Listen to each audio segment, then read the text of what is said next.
Welcome back to AfricaCom TV. Cryptocurrency, Internet of Value, all those conversations have been happening right here at AfricaCom. And of course, it's all about accelerating the conversation for an enterprise digital transformation of Africa. Joining me now is Marcus Swanepoel, who's the co-founder and CEO of Luno. And perhaps Marcus, let's start just there. What is Luno? What do you guys do? Thank you very much for having me. Very simply, Luno makes it very easy for people to buy, sell, store, and learn about cryptocurrencies such as Bitcoin and Ethereum. So we Africa's leading cryptocurrency company. We have an app that people can download, and it's just a really easy way to get an introduction to cryptocurrency, own some cryptocurrency. We also have big operations in Southeast Asia and teams in Europe. So we operate in about 40 countries, but Africa is our key market, and hence being at AfricaCom, wanting to discuss a little bit about how cryptocurrency can impact the future of Africa in a positive way. An essential element, of course, to any kind of financial conversation in an African context is that of inclusion, right? Yeah. There are large parts of the population on this continent that do not have access to ordinary banking or anything like that. How will cryptocurrency help address that, do you think? Yeah, you're right that it's a topic that always comes up, and the whole conversation around banking the unbanked. In cryptocurrency, we sometimes like to turn that around and say, it's about unbanking the banked. And what we mean by that is banking that we know today is there's a very strong mental construct about how money should work, how banking should work. And I think if we want to address a lot of those challenges, we have to say, but look, the existing system didn't bank billions of people around the world. There are trillions of deposits lying around that's not inside the banking system. And so how do we bring those people into the financial system? We have to change our thinking around that. And I think what cryptocurrency as a starting point allows us is to say, look, imagine we had a blank sheet of paper. How would we go about to make sure that in today's digital age, the fact that everyone has a mobile phone, that everyone has access to the internet, how would we go about solving this problem? Because I think it's pretty clear that the existing financial infrastructure is not ideal to do it, otherwise it would have been done.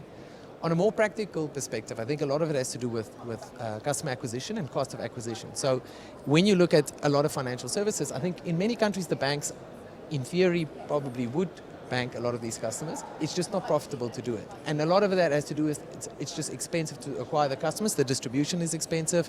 It's expensive to educate people. People don't have a lot of deposits. So if you have a system that is really open and easily accessible by people, it brings down the customer acquisition cost significantly. And it's also that customer acquisition cost is not borne by one entity. It's not one bank that has to pay to build branches everywhere or to give everyone phones or so on. So the beauty about crypto, and in theory why it would be important for financial inclusion, is it is this open financial system that everyone can use. You can download your phone and you can immediately put money onto it or use money. So it becomes more economic to do a lot of these things. Now, it doesn't mean it doesn't come with its own challenges, but at least that is the theoretical basis towards where a lot of us are working about. It can be cheaper and a lot more economical to actually bank a lot of these customers, and a lot easier because they can essentially put their money on their phone and have it in their pocket.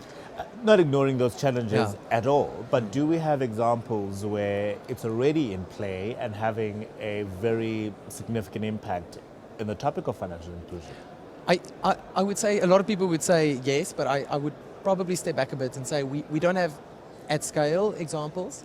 I think something about our industry that is very important to remember is we only really even though Bitcoin is about 10 years old, we're only really 5 years into there being some action. We're comparing the existing system to something that's hundreds of years old. Correct. And so we see the natural progression of can cryptocurrency today solve high transaction fees, banking the unbanked, better remittances, blah, blah, blah, like all long laundry lists. In theory, it can get there, but we think it will take some time. So unbanking the banked is probably not the first part of that adoption curve. At the moment, we see a lot of it started off in speculation, now becoming an asset class. So that's kind of the next phase. Once there's a critical mass of people that own it as an asset, people will start using it more as a transaction mechanism. And only then, once it hits that critical mass in kind of more mainstream adoption, I think it will become easier because it needs to build up trust to a certain level. Now, that's for things like Bitcoin that we know today. What is going to be interesting is new concepts like Libra coming out, because the mental gap to jump from your normal money to Bitcoin and to trust that is quite large, and that's why, and because Bitcoin is quite volatile, I think it would be irresponsible to say that is what we need to use to bank unbanked people. But if we say it's Libra, if we say it's some government-issued cryptocurrency, that becomes quite interesting. So I think that can accelerate the adoption curve significantly. But again, it's not, I don't think that's the first, entry point is financial inclusion. I think that's probably more the end result after all the stuff that needs to happen before that. How far away are we from that critical mass point? Because I've been coming to AfricaCom for a number of years now, and any and all discussions around cryptocurrency have grown, at least anyway in panels, and people are able to speak on it. But more importantly, in people coming to those discussions to hear, to listen, to learn. A couple more years before we hit that critical mass point, do you think? Yeah, I think, look, with all of these things with technology adoption, whether it's AI or 3D printing, whatever, there's always skeptics always. It always happens a lot sooner than the skeptics think, but also a lot longer than what early adopters want it to be. So it's somewhere in the middle. What is important to remember, though, is a lot of people, when they look at the crypto industry, they look at the Bitcoin price as like a proxy for, is it moving, is it going anywhere? And so when the price goes down for a while, everyone's like, oh, it's kind of dead.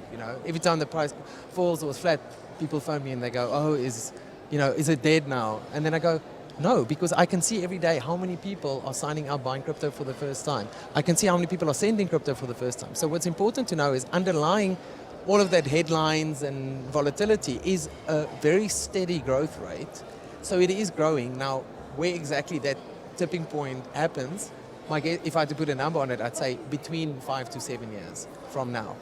Could be 10 years, could be 3 years. Again, if there's things like Libra that accelerate the whole thing, if it doesn't happen. But the reality is it is moving towards that point because we have now 5 or 6 years of data to show every day, every week, every quarter, it's growing, not just for Luno, but for all the other cryptocurrency companies. Sounds very exciting. Marcus Swanepoel, thank you very much for joining us here today, co-founder and CEO of Luno.